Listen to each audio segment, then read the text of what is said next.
BR Ambedkar Konaseema జిల్లా రాయవరం మండల కేంద్రమైన రాయవరం సచివాలయం 2 కిషోర్ వికాసం వేసవి శిక్షణ కార్యక్రమాలను రాష్ట్ర అంచనాల committee chairman Mandapeta MLA Vegulla Jogeswararao ప్రారంభించారు. ఐసీడీఎస్ మరియు సిడిపిఓ ఏ గజలక్ష్మి ఆధ్వర్యంలో జరిగిన కార్యక్రమానికి ఎమ్మెల్యే ముఖ్య అతిథిగా హాజరై మాట్లాడుతూ కిషోర్ వికాసం బాలికల భవిష్యత్తు బంగారు బాటలు వేసిందన్నారు.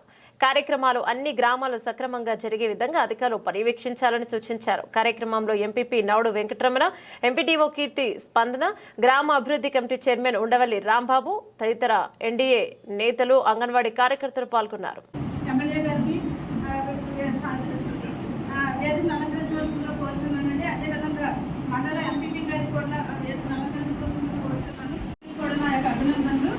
ఈరోజు కార్యక్రమం యొక్క ముఖ్య ఉద్దేశం ఏంటంటే 11 ఏళ్ళు కంప్లీట్ అయ్యి 18 ఏళ్ళ లోపు ఉన్న ఆడపిల్లలందరినీ కూడా వాళ్ళకి అన్ని విషయాల మీద అవగాహన కల్పించే ఉద్దేశంతో మనకి కేంద్ర రాష్ట్ర ప్రభుత్వాలు వారి యొక్క సౌజన్యంతో మనం ఈ కార్యక్రమాలన్నీ గ్రామ స్థాయి నుంచి కూడా ఎక్కువ మందికి అవగాహన కల్పిస్తూ పిల్లలకి ఎక్కడైతే రక్షణ అవసరమో అక్కడ వాళ్ళ రక్షణ పొందే విధంగా, అట్లాగే బేటీ బచావో బేటీ పడావో కార్యక్రమంలో భాగంగా ఆడపిల్లలను చదివించాలి, ఆడపిల్లలను రక్షించాలనే ఉద్దేశంతో ఈ కార్యక్రమాలన్నీ చేపట్టడం జరుగుతుందండి.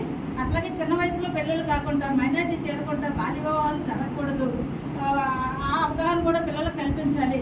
అట్లాగే రెగ్యులర్గా చదువుకోవాలి, స్కూల్ డ్రాప్ అవుట్ అనేది ఉండకూడదు. అట్లాగే వాళ్ళకి శుక్రవారం గ్రామ స్థాయిలో ఒక కమిటీని ఫామ్ చేసామండి. అక్కడ మన మహిళా పోలీస్ జిఎంఎస్కే వారు, అట్లాగే అక్కడ ఉన్న లోకల్ అంగన్వాడీ కార్యకర్త, ఏఎన్ఎం, ఆశ, ఇంకా విఓఏ, ఈ 5 కూడా ఒక కమిటీ మెంబర్స్ అండి. వీళ్ళకి ట్రైనింగ్స్ ఆల్రెడీ ఇచ్చున్నాము.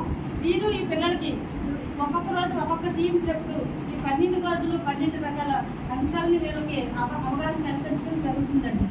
ఈ కార్యక్రమాన్ని ఈరోజు మన గౌరవ ఎమ్మెల్యే గారి చేతుల మీదుగా ఇక్కడ మన మండలంలో ఇక్కడ ప్రారంభించాలనే ఉద్దేశంతో ఈ కార్యక్రమాన్ని ఇక్కడ మిమ్మల్ని అందరినీ కూడా పిలవడం జరిగిందండి. ఈ కార్యక్రమానికి చేసిన అందరికీ కూడా థ్యాంక్ యూ అండి. అట్లాగే సార్ అన్నీ కూడా బయట ఏం జరుగుతుంది, మనం ఎలా మారాలి, ఎవరు ఏం చెప్పినా అందులో ఏది మంచి ఏది చెడ్డ అనేది మీ అవగాహన పెరగడం కోసమే ఈ కార్యక్రమం ముఖ్యంగా అయితే. ఇది మాత్రం ఖచ్చితంగా మన ప్రతి అమ్మాయికి కావాలి. కారణం ఏంటంటే వాళ్ళంతా సైబర్ నేరాలు అందరూ కూడా మోసం చేయడం, కబుర్లు చెప్పడం ఇప్పుడు పెరుగుకొని. మనకి మహాత్మా గాంధీ గారు ఏం చెప్పారంటే అమ్మ, స్వతంత్రం 1947 వచ్చింది మనకి. అంటే అదొక 53, ఇదొక 25, 48 సంవత్సరాలు అయింది. ఇవాళ స్వతంత్రం వచ్చినట్టు కాదు.